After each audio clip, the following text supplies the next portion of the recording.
Hello viewers, আসসালামু আলাইকুম। কেমন আছেন আপনারা সবাই? আশা করি আল্লাহর রহমতে ভালো আছেন। আমরাও আল্লাহর রহমতে ভালো আছি। আজকে আপনাদের সাথে একটা নতুন রেসিপি শেয়ার করব। অবশ্য নতুন না, সবাই খেয়েছেন, কিন্তু এই বছরের জন্য আমরা নতুন খাচ্ছি।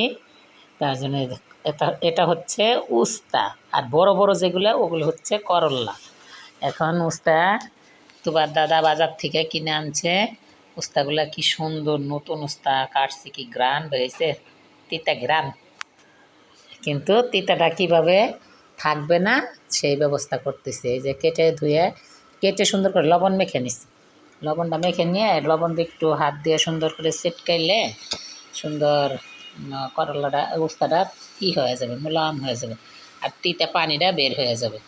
তিতা পানিটা বের হয়ে গেলে সুন্দর করে 2-3টা ধোয়া দিয়ে নিতে হবে, পরিষ্কার পানি দিয়ে 2-3টা ধোয়া দিলে করলাটা উস্তাটা যেটাই বলেন দেখেন তিতা পানিটা বের হয়ে গেল।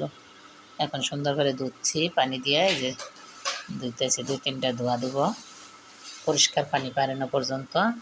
তারপর দেখুন কিভাবে আমরা করলাটা ভাজি করি। তাই ভাবলাম আপনারা তো অনেকভাবে খেয়েছেন, আমাদের মতন একবার খেয়ে দেখবেন।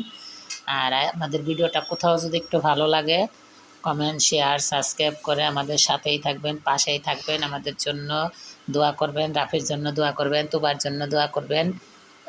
আপনারা সবাই ভালো থাকবেন। আর যারা সাবস্ক্রাইব করছেন সবাইকে অসংখ্য অসংখ্য ধন্যবাদ। আর যারা এখনও করেন নাই ইনশাল্লাহ করে দিবেন। এই যে দেখুন, এখন ধুয়ে সুন্দর করে রাখছি।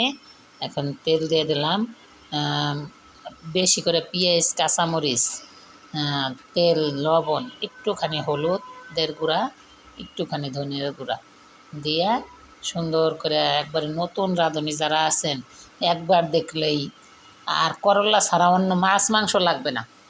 মাংস তরকারি, মাছের তরকারি ফেল, এভাবে করলা ভাজি করে খেয়ে দেখবেন, এত টেস্ট, এত মজা।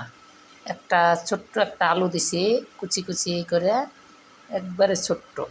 আপনারা চাইলে না দিলেও পারেন, আলু না দিলেও চলে, কিন্তু আমি একটা দিছি ছোট্ট আলু দিলে আমার ভালো লাগে, তার জন্য আলুটা দিয়েছি। এই যে দেখুন, বেশি ভাজতে হবে না, 10 মিনিটের উপরে করলা ভাজি বা উস্তা ভাজি করলে তখন তিতা লাগে। এই জন্যে যত তাড়াতাড়ি 3-4টা লাড়া দিলেই উস্তা ভাজি হয়ে গেছে। দেখেন সবুজ সবুজ কালার থাকে, যেন বেশি লাড়লে কালারটাও নষ্ট হয়ে যায় আর তিতা হয়ে যায়। কম লাড়াচাড়া দিয়ে নামায় ফেলাবেন।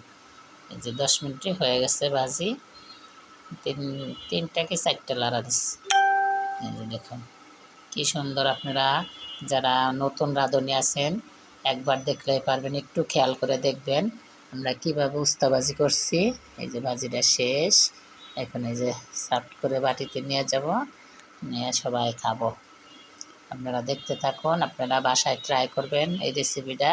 উস্তা ভাজি চেটেপুটে সবাই খেয়ে ফেলবে, বুড়া থেকে বুড়া সবাই খাবে, এত মজা করলাটা। এই যে দেখুন, আমাদের ঘরে সবাই পছন্দ করে। আজকের মতন এতটুকুই, আল্লাহ হাফেজ।